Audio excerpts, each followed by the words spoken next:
There's layers of community that you need as an artist and as a creative to support yourself.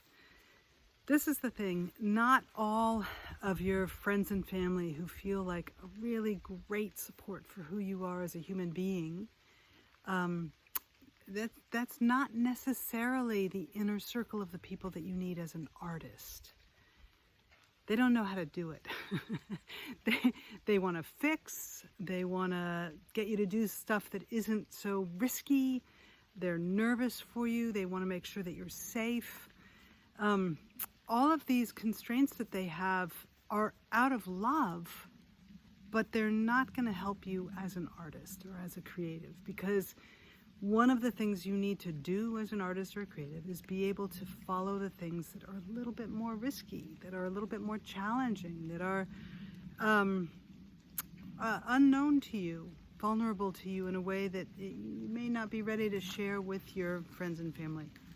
So I've been thinking about what are the layers of community that you need as an artist. And let's start from the outermost, which is the history of art, which is what's going on in all of art or creativity in the world over time. Knowing that exists, knowing that you're part of something much larger than you. And what I want to say about this is, okay, it's art history. You don't have to know all of it, but it's good to tap in occasionally to what feels juicy in it, right? To register that you're part of something exciting and to let yourself be excited by what other people have done over time in other mediums, whatever. So that's the outermost. One end from that is people in your field, people who are interested in the same kind of subject matter that you are. You don't necessarily know them, right? They're not friends, but they are people that you are in dialogue with, right? So understanding or feeling the presence of those people out there in the world really helps you to feel like you're doing something that is relevant. That's important. Again, I don't think you have to know all of their work. You don't have to be a historian of this stuff. You don't have to be overly educated about all of what is happening in your field or in your areas of interest.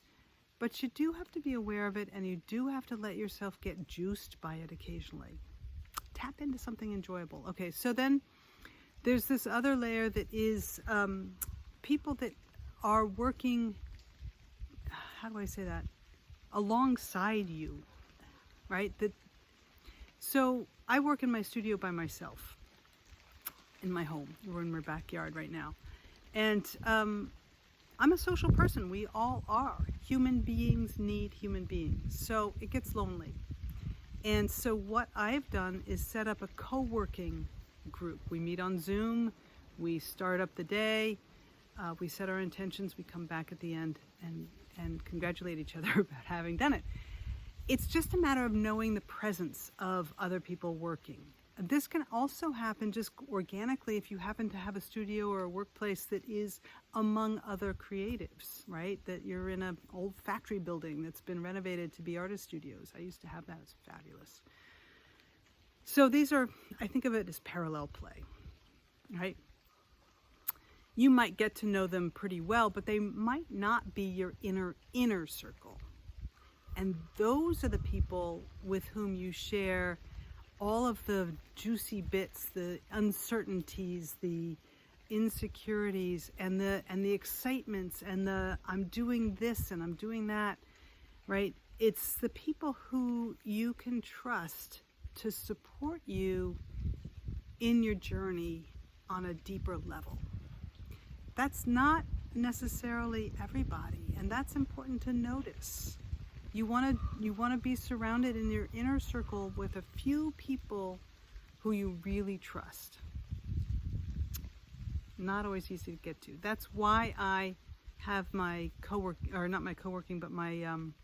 artist circle, because I feel like we need each other on a really profound level, and not everybody knows how to do it well. I care a lot about doing it well. I don't want advice. I don't think you should have advice either. I don't want people to tell me the red should not be there or whatever. I don't want that kind of thing. I do want people to respond from their heart. That's what we're talking about. All right, this is a little too long. Val Gilman, Taproot Art and Insight. I hope this is helpful to you.